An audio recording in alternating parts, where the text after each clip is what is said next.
Dahil sa sobrang kalasingan, nag-amok ang isang babae sa Project 6, Quezon City. Tinutulungan na nga, tinadyakan pa ng babae ang isa sa mga tanod. Nasa frontline ng balitang yan si Ian Suyo. Lugar nyo, paano ko gagawin yun? Lugar na nagwawala ka nga.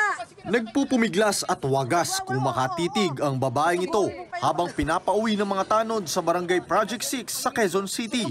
Dahil sa sobrang kalasingan, nag-amok ang babae sa daan. Oo. Nanugod ka pa. Kaya naman, napasugod ang mga tanod sa lugar. Pero kahit isinasakay na sa tricycle, ang babae, galit pa. Sakay na. Ay, ba't ka na na-jack? Huwag ka na-jack. Bago manipa ng tanod, nakunan pa ng CCTV ang pag-aamok ng babae sa kalsada. Nagpasuray-suray siya habang nakatayo sa gitna ng daan kahit may mga sasakyan. Ang isang tricycle na dumaan, akmang babatuhin pa ng tsinelas ng babae.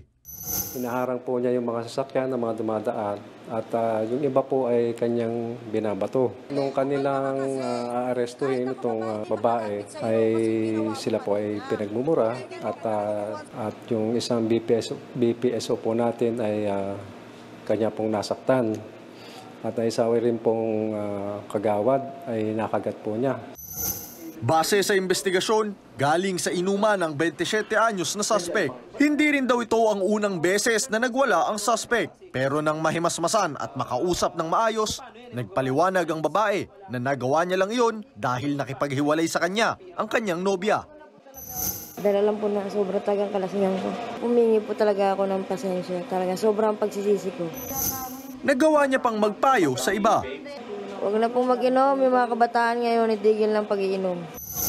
Mahaharap ang suspect sa mga reklamong alarm and scandal, direct assault upon an agent of authority, at resistance and disobedience. Nagbabalita mula sa frontline. Ian Suyo, News 5. Mga kapatid, Jess De Los Santos po, huwag magpahuli sa mga umaaksyong balita at napapanahong issue sa bansa. Para sa mas malawak na balitaan, mag-subscribe at mag-follow sa social media pages ng News 5.